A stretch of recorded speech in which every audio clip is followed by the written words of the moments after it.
OBC ये स्वीकार करेगा कि देश का अगला जो पीएम है वो दलित हो, मायावती हो या खड़गे साहब हो?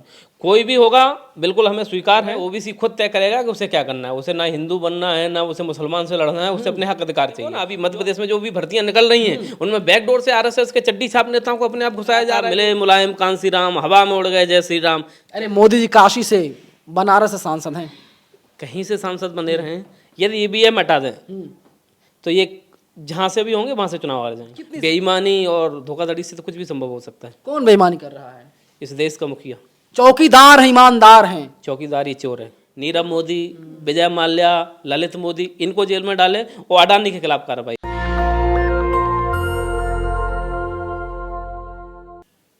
साल 2024 में पूरे देश में आम चुनाव होना है। 1 साल से कम का वक्त बचा हुआ है। भारतीय जनता पार्टी तमाम पार्टियों पर आरोप लगा रही है और वहीं जो तमाम पार्टियां हैं उनका भी आरोप भारतीय जनता पार्टी के ऊपर है। और अब जो राजनीति है नए मोड़ पर आ गई है। यहाँ पर अब हिंदू नहीं बल्कि ओबीसी कार्ड खेलने की कोशिश की जा रही है। हमारे साथ ओबीसी समाज के नेता मौजूद हैं। कैसे देखते हैं 2024 का चुनाव? 24 चुनाव होना है और जेपी नड्डा साहब कहते हैं कि राहुल गांधी अपमानित करते हैं ओबीसी समाज वालों को। देखिए, वो समझ चुके हैं कि इस देश में आज की डेट में जो ओबीसी मूवमेंट चल रहा है वो सरकार बनाने और गिराने का काम कर रहा है, कर सकता है। और 2024 में उन्हें आशंका है कि जिधर ओबीसी रहेगा सरकार उसकी रहेगी। तो इसलिए फर्जी ओबीसी मोदी को वो ओबीसी बनाकर और अपने आप को तथाकथित तरीके से बोल रहे हैं कि ओबीसी का अपमान है। हम तो ये कहते हैं कि मोदी जाति ओबीसी में लिस्टेड कहाँ है, उसका प्रूफ तो दें भाई। आपने वहाँ आपने गुजरात में लिस्टेड कर ली, जब मुख्यमंत्री रहते उससे थोड़ी कुछ होगा। आप केंद्रीय सूची में बताएं कि मोदी जाति ओबीसी में है क्या। हमारे ओबीसी महासभा के साथी ने कोर कमेटी मेंबर हमारे धर्मेंद्र कुशवाहा जी, उन्होंने अभी जेपी नड्डा को लीगल नोटिस भी भेजा है और 7 दिन का समय दिया है। यदि नहीं होगा तो मानहानि करेंगे उनके खिलाफ। डंका बज रहा ओबीसी का, मध्य प्रदेश नहीं बल्कि पूरे देश में। बिल्कुल 2024 ओबीसी का होगा। जो ओबीसी की बात करेगा वही देश पर राज करेगा। मामा शिवराज सिंह चौहान ओबीसी हैं। फर्जी ओबीसी। कैसे फर्जी? वो सिर्फ नाम के लिए, ओबीसी के नाम पर मलाई खाने के लिए है, ओबीसी के लिए काम करने के लिए कुछ नहीं है। आप तो फर्जी ऐसे बता रहे हैं, लग रहा है कि सर्टिफिकेट आपके हाथ में है, आप सबको सर्टिफिकेट दे रहे हैं। मोदी जी नहीं मान रहे हैं, ना शिवराज सिंह चौहान को मान रहे हैं आप। मैं सर्टिफिकेट नहीं दे रहा। मैं काम की बात कर रहा हूँ। ये सच में ओबीसी हैं। इस देश के प्रधानमंत्री भी अपने आप को ओबीसी कहते हैं। इस हमारे प्रदेश के मुख्यमंत्री भी अपने आप को ओबीसी कहते हैं। तो 27% रिजर्वेशन देने में दिक्कत क्या है? लाओ संसद में, विधानसभा से पारित करो, संसद में पारित करो, बना दो नया कानून, तब बताएं कि आप ओबीसी हो। सिर्फ ये आरएसएस की चाल है। आरएसएस के पीछे बैठे मुखौटों में लोग सिर्फ ओबीसी के नाम पर इनको चला रहे हैं और ओबीसी का नुकसान भी इन्हीं ओबीसी के जो तथाकथित नेता हैं उनके द्वारा करा रहे हैं। पहले राजनीति होती थी 2019 तक, हम बात कर लें, अभी कुछ समय तक बात कर लें कि हिंदू वर्सेस मुसलमान, 80 वर्सेस 20, 80-20 की बात की जा रही थी। अब यहाँ पर हिंदू कार्ड खेला जा रहा है। मोदी जी ओबीसी हैं, ओबीसी समाज के जितने लोग हैं वे लोग बीजेपी को वोट करें तभी ओबीसी सेफ रहेगा।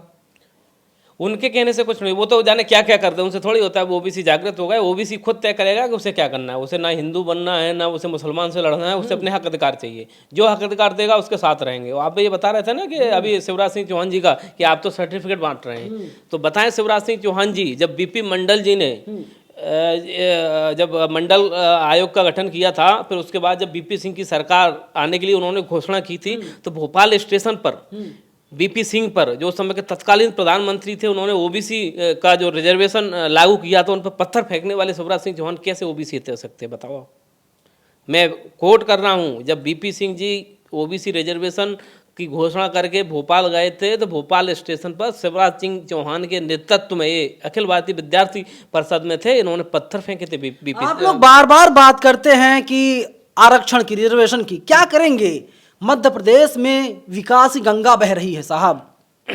गंगा तो वो गंगा अपनी अपने पास रखें। हमें तो हमारा अधिकार है, जो संवैधानिक जो हमको मिला हुआ वो हमें दे दें। और गंगा वो अपने लिए, जो भी आरएसएस जो चाहती है, उनके तथाकथित नेता हैं उनके लिए चाहिए। आप देखो ना, अभी मध्य प्रदेश में जो भी भर्तियां निकल रही हैं उनमें बैकडोर से आरएसएस के चड्डी छाप नेताओं को अपने आप घुसाया जा रहा है। जो ओबीसी के लोग वेटिंग में, वो वेटिंग में बने हुए हैं और जो कहाँ से आके उनको नियुक्तियाँ मिल रही हैं। आप देखो ना, अभी ट्राइब्स वाले मामले में आपने देखा कितना मुद्दा चला था कि आरएसएस के जितने भी कार्यकर्ता थे तब ट्राइब्स की डायरेक्ट भर्तियों में घुस गए। जो ट्राइब्स को जो उनका हक अधिकार मिलना चाहिए रही है। तो एक्चुअल लोगों को जो रिजर्वेशन के आधार पर उनको जो स्पेशल भर्ती की गई थी उनको नौकरी नहीं मिल रही, और आरएसएस के लोग उसमें नौकरी कर रहे हैं। ये चड्डी छाप क्या होता है? जो आरएसएस जो हाफ चड्डी छाप जो पहन के चलते हैं उनकी पहचान ही चड्डी छाप है। उनको नौकरी मिल रही है? बिल्कुल नौकरी मिल रही है। अरे वे लोग देश की सेवा कर रहे हैं, नौकरी क्या जरूरत उन्हें सरकारी नौकरी की? देश की सेवा करना है ना तो हटाओ आर्मी को, पहुंचा दो सबको, जम्मू कश्मीर में पहुंचा दो, चीन में पहुंचा दो, लद्दाख में पहुंचा दो, लड़ने दो लड़ाई। यदि आप सच में देश के लिए सेवा कर रहे हैं तो फिर आर्मी पे इतना पैसा खर्च करने की क्या जरूरत है? इतना अपने आप को तो बड़ा संगठन बताते हैं, उनके साथ में ये बाबा हैं, जो ढोंगी बाबा हैं, भागेश्वर वगैरह, इन लोगों को भी साथ में, ये जादू से काम करेंगे, वो अपने डंडे से काम करेंगे। आप एक बाबा के ऊपर कोई कार्रवाई नहीं कर पा रहे, ना करवा पा रहे हैं, और आप बात करते हैं बीजेपी को उखाड़ फेंकने की। अरे जब सरकार उनको संरक्षण दे रही हो, जब कोर्ट उनको संरक्षण दे रहा हो, जब पुलिस प्रशासन और कोर्ट ये कहता है कि बाबा के हाथ में जो पिस्टल थी वो टॉर्च बन जाती है, तो ये तो सरकार का वो है। लेकिन हम ऐसी सरकार अब 2023 और 2024 में नहीं रहने देंगे, ना मध्य प्रदेश में ना देश में। कौन सी सरकार आएगी? जो ओबीसी की बात करेगी। कौन बात करेगा? जो चाहे हम अलग से जितने भी छोटे छोटे पार्टियां हैं सबका महागठबंधन बन के वो करे, या जो भी होगा 2024 और 23 में हम डिसाइड करेंगे कि जो ओबीसी के लिए स्पष्ट बात करेगा, जो ओबीसी के लिए लड़ाई लड़ेगा, उसको हम वोट देंगे, उसको हम सत्ता में उठाएंगे। एक नेता है, नाम सुना होगा आपने, उनका नाम है ओम प्रकाश राजभर। वे कह रहे कि मायावती को प्रधानमंत्री बना दिया जाए। अगर मायावती नहीं पसंद है तो खड़गे साहब जो कांग्रेस के अध्यक्ष हैं उनको पीएम बना दिया जाए। तो वो पार्टी से बात, हमसे क्यों बात कर रहे हैं ना, वो तो राजभर जी हैं। अरे आप कितने बन गए, आप अपनी तो बताए, आपको क्या बना दिया? आप उसी कहते हैं आजाद मुल्क में एक जो है कि दलित पीएम होना चाहिए। नहीं, बिल्कुल मैं तो उसका समर्थन करता हूँ, बिल्कुल पार्टी को करना चाहिए। अगले आने वाले टर्म में ऐसा होना चाहिए, OBC SC ST, OBC SC ST का ऐसा वो चलना चाहिए कि एक बार जब तीनों को 85% जनसंख्या के बहुमत वाले लोगों को जब प्राइम मिनिस्टर बनाया जाएगा तो वो अपने इस 85% का भला करेंगे। जब इस देश के 85% का भला होगा तो देश का तो अपने आप भला हो जाएगा। लेकिन इनके यहाँ उल्टा है, 15% का भला करना देश का भला है और 85% की बात करना देशद्रोह की बात है। क्या अभी भी ये चलेगा? कांसीराम साहब ने कहा था वोट से लेंगे पीएम सीएम और आरक्षण से लेंगे एसपी डीएम। बिल्कुल सही बात है, बिल्कुल लेंगे और बिल्कुल लेंगे, और लिया भी है पहले और फिर लेंगे। आपको मालूम होगा ना, वोट में वो शक्ति होती है कि जब कितना उस समय राम मंदिर की हवा चल रही थी, उस समय जब मुलायम जी और कांसीराम जी जब एक साथ मिले थे ना, उन्होंने क्या बोला था, सत्ता को पूरा को ये राम मंदिर ये सब ये फालतू के ढोंग धतूरे सब रखे रह गए थे और चला था मिले मुलायम कांसीराम, हवा में उड़ गए जय श्री राम। जब सच में ओबीसी एससी एसटी मिलके इस देश में राजनीति करेंगे तो मैं कहता हूं कि ये कोई भी हिंदुत्व की राजनीति, ये बहकावे की राजनीति बिल्कुल नहीं चलेगी, और सच में जो ओबीसी एससी एसटी के हक अधिकार की बात करेगा वो सत्ता में राज करेगा। लोग ये जानना चाहते हैं क्या ओबीसी स्वीकार करेगा कि देश का अगला जो पीएम है वो दलित हो, मायावती हो या खड़गे साहब हो? कोई भी होगा, बिल्कुल हमें स्वीकार है। स्वीकार है, मायावती स्वीकार है, हमें एससी एसटी का कोई भी स्वीकार है। हाँ। कोई भी स्वीकार है, जो होगा हमें स्वीकार है। हमें यदि हमारे वर्ग का है, हमारे हक अधिकार के लिए लड़ने वाला है तो हमें बिल्कुल होगा। लेकिन ऐसा ना हो कि वो प्राइम मिनिस्टर बने लेकिन बीजेपी के इशारों पे चले, वो हमें स्वीकार नहीं होगा। तो कौन बीजेपी के साथ चलता है, नाम बताइए उनका। वो समाज बताएगा, मुझसे क्या पूछ रहा है? पूरे समाज को मालूम है कि कौन कैसा क्या चलता है। समाज तो उम्मीदों पर अपना मत करेगा, वोट देगा जाकर के। अभी 2024 आने दो, बहुत सारे नाम आएंगे। हाँ। ऐसे ऐसे नाम आएंगे। हमें तो MK स्टालिन जैसा प्राइम मिनिस्टर इस देश में चाहिए। नहीं, बरसाती मेढक तो पैदा होते रहते हैं, कोई छोटा चुनाव हो या कोई बड़ा चुनाव हो। MK स्टालिन बरसाती मेढक नहीं है। नहीं, मैं उनको नहीं कह रहा हूँ। आपने कहा नए नए नाम सामने आएंगे, तो मैं उनको बरसाती मेढक कह रहा हूँ। अच्छा, नहीं ठीक है, वो लोग आएंगे, लेकिन समाज सब देख रहा है जो सच में अभी जिस तरीके से पूरे देश में जो ओबीसी की अभी कुछ दिन पहले अभी नेशनल कॉन्फ्रेंस हुई थी, उसमें ओबीसी के जितने भी मुख्यमंत्री हैं, ओबीसी की जो भी संघर्ष करने वाले लोग हैं, उनने सबने मिलकर इस विषय पे चर्चा की है और आगे चल के भी बेहतरीन ऑप्शन इस देश के लिए लेके आएंगे। तमाम लोग कह रहे हैं कि योगी आदित्यनाथ को देश का प्रधानमंत्री बना दिया जाए, देश सुरक्षित हो जाएगा। उस जैसा जातिवादी आज तक ना मैंने मुख्यमंत्री देखा है, ना मुझे लगता है आगे कभी होगा। वो मुख्यमंत्री नहीं है, वो राजपूत महासभा का अध्यक्ष है। मैं फिर कह रहा हूँ, वो ढोंगी है और वो मुख्यमंत्री नहीं है, वो राजपूत महासभा का अध्यक्ष है। वो हमेशा हमेशा हमेशा अपने जाति के लिए उस जैसा जातिवादी अजय बिष्ट जैसा जातिवादी मैंने अभी तक कोई भी मुख्यमंत्री नहीं देखा है। यदि अखिलेश यादव के समय यदि 5 एसडीएम भी बन गए थे तो उन्होंने हंगामा पीट दिया था कि कितने एसडीएम यादव बन गए। अब वो बताए कि अजय बिष्ट तूने अपनी जाति के कितने लोगों को कलेक्टर और एसपी बनाया है, तूने हमारे मुरैना के आकाश गुर्जर जैसे लड़के को जो आगरा में पेपर देने आता है उसको तुम्हारी पुलिस ने टारगेट करके सम्मान से बात कर लीजिए सर, यूपी के देश के सबसे बड़े सूबे के मुख्यमंत्री हैं। उस घटिया मानसिकतावादी राजपूत समाज का जो अपने आप को राष्ट्रीय नेता मानता है वो कभी योगी नहीं है, वो सिर्फ ढोंगी है। वो सिर्फ बुलडोजर उनके पास आपके घर पर चल जाएगा, बुलडोजर। ऐसे बात करेंगे तो ऐसे बुलडोजरों से हम डरने वाले नहीं हैं। उसने स्पेशल गुर्जरों को तो स्पेशल टारगेट किया है। आप देखो अभी उसकी पुलिस ने हमारे मुरैना गड़ौरा का रहने वाला एक लड़का जिसको आगरा में लाके उसको मतलब खनन माफिया बता के गोली मार दी। हाई कोर्ट ने और आगरा कोर्ट ने ये डिसाइड किया कि उसकी पुलिस पे मुकदमा चलेगा। अब बताए वो ढोंगी बाबा कि तेरे इस राज्य में जो औरों पे तो चलाता है बुलडोजर, तेरे पुलिस वालों पे कब बुलडोजर चलेगा? जिसने गलत तरीके से हमारे गुर्जर आकाश गुर्जर का एनकाउंटर किया था उन पे तू कहाँ बुलडोजर चलाएगा? इसी बाबा ने जब दादरी में हमारे गुर्जर सम्राट मिहिर भोज का जब मामला चल रहा था, इसने रातों रात में हमारे गुर्जर सम्राट मिहिर भोज के नाम से गुर्जर सम्राट हटाया था। ये जातिवादी नहीं है तो कहाँ है? ये कैसा अपने आप को कहता है? इतना बड़ा सूबा है, इतना बड़ा सूबा है, 25 करोड़ से ज्यादा लोग यूपी में रहते हैं, तो अपवाद स्वरूप एक दो गलतियां हो जाती हैं, पुलिस है, गलती हो ही जाती है। एक चुन चुन के भाई सम्राट मिहिर भोज वाले मामले में गुर्जरों के आगे से इसने हटवाया था, वो मतलब एक तो गलती थी, आकाश गुर्जर को वहां से लाके मारा जा रहा है, ये वहां से गलती थी। जो भी राजपूत समाज के या इस बाबा के खिलाफ जो भी लोग षड्यंत्र या लगता है कि ऐसे जो बाहुबली हैं उनको तुम गोली मार देते हो, तुम्हारे यहाँ के तेरे समाज के इतने बाहुबली उनको क्यों गोली? तू ब्रजेश जैसों को तो विधायक बना के, जो इस देश का सबसे बड़ा आतंकवादी है ब्रजेश सिंह, जो दाऊद की गैंग में ब्रजेश सिंह, धनंजय सिंह, ये इसके जाति के हैं इसलिए वो उनको संरक्षण। अरे ऐसा कुछ नहीं है, जितने गुंडे मवाली हैं सबके सब जेल में हैं। योगी आदित्यनाथ कहते हैं, देखिए अतीक अहमद साथ क्या हो रहा है। अरे ये बताओ बाबा क्यों इससे बड़ा आतंकवादी कोई है? इससे बड़ा योगी आदित्यनाथ से? अरे योगी आदित्यनाथ उत्तर प्रदेश के मुख्यमंत्री हैं, गुंडे नहीं हैं। वो गुंडा है, आज भी वो गुंडों की तरह ही राज करता है। जब वो वहां पर मटका, आपकी निजी राय हो सकती, देखिए इनकी बातों से नेशनल दस्तक सहमत नहीं है। मैं बिल्कुल आपकी बात, बिल्कुल आप अपना बिल्कुल जो आप कह रहे हैं वो आप कहिए, लेकिन मैं फिर कह रहा हूं, जब ये उस मटका, जब वहां का ये पुजारी था तब भी ये गुंडा जैसी हरकतें करता था।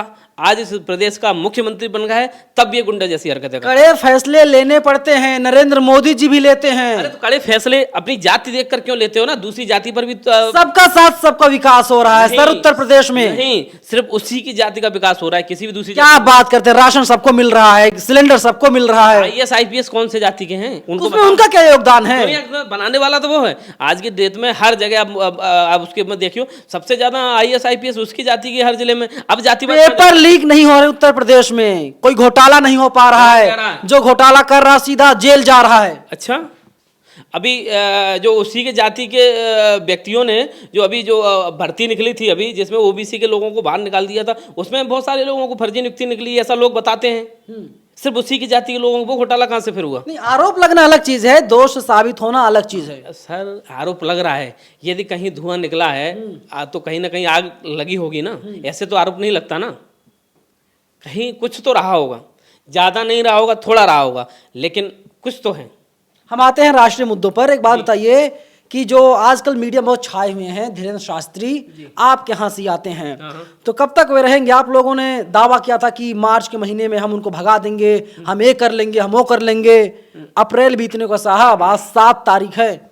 अभी आने वाले समय में हमने इतना मूवमेंट चलाया है कि उसकी जो दुकानदारी पहले चलती थी उससे बहुत कम हो गई है। अरे ओबीसी के लोग ही जाते हैं वहां पर, माथा टेक रहे हैं, प्रसाद ले रहे हैं। सिर्फ जो राजनीतिक रोटी सेकते हैं उसके अलावा कोई नहीं जाता। आदमी जाता है, एक बार जाता है, दूसरी बार सब समझ जाता है कि यहाँ कुछ नहीं, ढोंग धतूरा है। खुश होइए कि भारत हिंदू राष्ट्र बनने जा रहा है। बोलिए मोदी जी थैंक यू। जिस देश भी, जो भी देश या हिंदू राष्ट्र हो या मुस्लिम राष्ट्र हो, एक किसी भी धर्म को लेकर वो बना है, उसने कभी विकास नहीं किया है। आप उठा के देख लियो, चाहे आप पाकिस्तान को देख लो, मुस्लिम राष्ट्र है, क्या स्थिति है उसकी, ईरान देख लो, अफगान देख लो, क्या स्थिति है। जहाँ किसी भी एक धर्म को लेकर यार आपने तय कर दिया कि यही रहेगा, तो उस समय उस देश में विद्रोह शुरू हो जाता है। इसलिए हम किसी धर्म या किसी उस पर ना जाके हम सिर्फ ये कहना है कि सबका साथ सबका विकास कैसे हो। मैं सबसे पूछता हूँ, वही सवाल आपसे भी पूछ रहा हूँ कि तमाम लोग मिलते जो कहते हैं कि 24 में मोदी जी नहीं आ रहे हैं, तो मोदी जी के पास इस वक्त 303 सांसद हैं, तो क्या लगता है आपको 24 में जब चुनाव होंगे तो बीजेपी एनडीए को कितने सांसद मिलेंगे? ईवीएम हटा दे तो बता देंगे कि ये खुद भी चुनाव नहीं जीत पाएंगे। ईवीएम हटाना है तो अरे मोदी जी काशी से बनारस से सांसद हैं, कहीं से सांसद बने रहे हैं। यदि ईवीएम हटा दें तो ये जहाँ से भी होंगे वहाँ से चुनाव आ जाएंगे। कितनी सीटें लाएंगे अगर ईवीएम हट जाए तो? ये 100 के नीचे रह जाएंगे। और अगर ईवीएम है तो वो कुछ भी कर सकते हैं उनके हाथ में। अभी बांग्लादेश के भी प्राइम मिनिस्टर तो ने आप मानते हैं कि अगर ईवीएम है तो नरेंद्र मोदी जी 24 में वापसी कर रहे हैं? बिल्कुल शंका है, क्योंकि बेईमानी और धोखाधड़ी से तो कुछ भी संभव हो सकता है। कौन बेईमानी कर रहा है? इस देश का मुखिया। चौकीदार हैं, ईमानदार हैं। चौकीदार ही चोर है? बिल्कुल नहीं। बिल्कुल है। अडानी अंबानी का चौकीदार है, इस देश का नहीं। ऐसे कैसे आरोप लगा सकते हैं आप? देखिए, अडानी अंबानी ईमानदार आदमी हैं, सिसोदिया जेल में इसीलिए हैं। अच्छा, इसलिए हैं? तो अडानी अंबानी जेल में क्यों नहीं है? नहीं, अडानी अंबानी ईमानदार आदमी हैं, इसीलिए कोई जांच नहीं हो रही है। सिसोदिया के ऊपर आरोप लगा और सिसोदिया जेल में है, सत्येंद्र जैन जेल में है। तो आप उनको भी तो जेल में भेजिए जो इस देश की संपत्ति को। अच्छा ये बताओ, नीरव मोदी कहाँ हैं? ललित मोदी कहाँ हैं? माल्या कहाँ हैं? ये सब इन्हीं के चट्टे बट्टे हैं। ये लोग कहाँ हैं? ये जेल में हैं कि विदेश में मौज काट रहे हैं? मैं कह रहा हूँ आने विदेश में है। तो कहाँ क्या कर रही है इसकी सरकार? वैसे तो ये कहते थे कि मैं प्रधानमंत्री बनूंगा तो मैं इतना ये कर दूंगा, मैं विदेश से पकड़ के लेके आया करूँ। तुम्हारी कहाँ गई फॉरेन पॉलिसी? कहाँ गई तुम्हारा जो कहते थे 56 इंच का सीना है?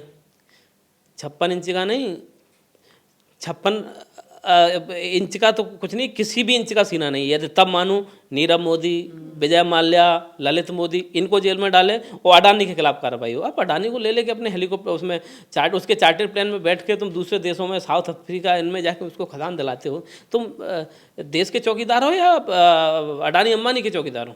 बिल्कुल। और इसी मुद्दे पर कोई नहीं बोल रहा है, बीजेपी के सारे नेता शांत हैं। कहना इनका साफ कहना है कि अगर ईवीएम चुनाव होते हैं तो नरेंद्र मोदी की वापसी होगी, अगर ईवीएम से चुनाव नहीं होते, बैलेट पेपर चुनाव होता है, तो नरेंद्र मोदी खुद अपनी सीट नहीं बचा पाएंगे। फिलहाल पूरी बातचीत पर आपकी क्या प्रतिक्रिया है, क्या राय है, आप लोग कमेंट बॉक्स में हमें ज़रूर बताइएगा। क्या नरेंद्र मोदी जी की यानी बीजेपी एनडीए की वापसी हो रही है या नहीं? आप यहाँ क्या माहौल बन रहा है जहाँ से आप इस वीडियो को देख रहे हैं? धन्यवाद।